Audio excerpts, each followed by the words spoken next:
आखिर क्यों किया एकलव्य ने मथुरा पर हमला? क्यों दी एकलव्य ने श्री कृष्ण की यादव सेना को चुनौती? और आखिर क्या हुआ तब जब एकलव्य के सामने आए स्वयं भगवान श्री कृष्ण? एकलव्य के उस हमले से स्वयं श्री कृष्ण भी चकित रह गए थे, क्योंकि उन्होंने इससे पहले किसी भी धनुधारी को बिना अंगूठे के तीर चलाते हुए नहीं देखा था।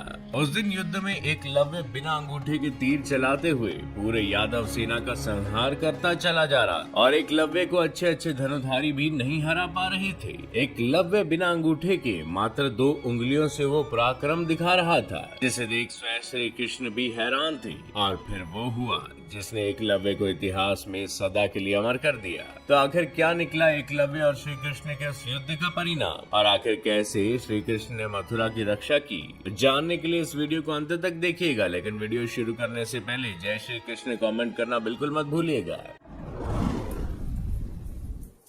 एकलव्य को आधुनिक धनुर्विद्या का जनक माना जा सकता है। एकलव्य के बारे में ये बहुत बड़ा झूठ फैलाया गया है कि वो एक साधारण भील था। एकलव्य कोई निर्धन जंगली व्यक्ति नहीं था। भागवत पुराण के अनुसार एकलव्य अपने पिता हिरण्यधनु की मृत्यु के पश्चात श्रृंगवेरपुर का राजा बना। उसने निषादों को संगठित किया और एक अति शक्तिशाली सेना भी बनाई। एकलव्य अपने राज्य की सीमा के विस्तार में जुट गया। उसके पिता जरासंध के ध्वज के नीचे शासन करते थे। एकलव्य भी अपने पिता के अनुसरण करते हुए, ये जानते हुए भी कि जरासंध पापी है, एकलव्य जरासंध का सहयोगी बन गया और जरासंध ने श्री कृष्ण की अनुपस्थिति में जो मथुरा पर 17 बार आक्रमण किया, एकलव्य उन सब में उसके साथ ही था। अपनी अद्भुत धनुर्विद्या से उसने मथुरा की सेना का बहुत अहित किया। जब जरासंध ने मथुरा पर 18वीं और अंतिम बार आक्रमण किया, उस समय भी एकलव्य उसके साथ ही था। उस युद्ध में जब श्री कृष्ण ने एकलव्य को केवल 2 उंगलियों से अद्भुत निपुणता से बाण चलाते देखा तो वो हैरान रह गए। वे समझ गए कि आगे चलकर एकलव्य धर्म स्थापना के मार्ग में अवरोध बन सकता है, इसलिए उन्होंने उसके वध का निश्चय किया। उन्होंने एकलव्य को युद्ध के लिए ललकारा और एक भारी शिला से उस पर प्रहार किया। उस प्रहार से वही युद्ध क्षेत्र में ही एकलव्य वीर गति को प्राप्त हो गया। एकलव्य, जो कि रिश्ते में भगवान श्री कृष्ण के चचेरे भाई लगते थे और धनुर्विद्या में माहिर इतने कि सब उनके इस विद्या का लोहा मानते थे।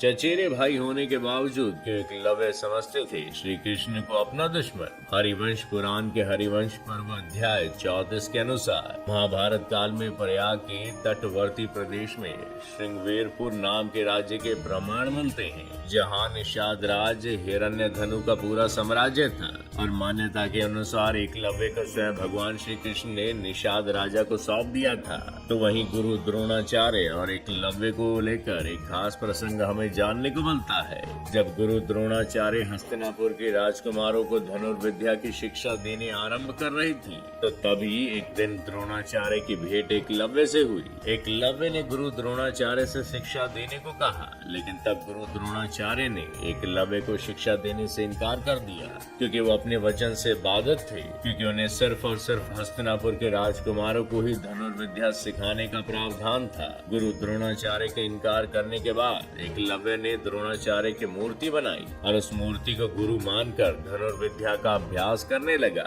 लगातार अभ्यास करने से वो भी धनुर्विद्या सीख गया। एक दिन पांडव और कौरव राजकुमार गुरु द्रोण के साथ शिकार के लिए पहुंचे और राजकुमारों का कुत्ता एकलव्य के आश्रम में जा पहुंचा और भौंकने लगा। कुत्ते के भौंकने से एकलव्य को अभ्यास करने में परेशानी हो रही थी। तब उसने बाणों से कुत्ते का मुंह बंद कर दिया।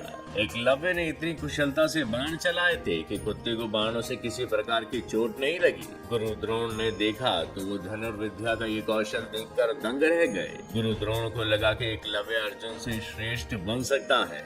तब उन्होंने गुरु दक्षिणा में उसका अंगूठा मांग लिया था और एकलव्य ने अपना अंगूठा काटकर गुरु को दे दिया।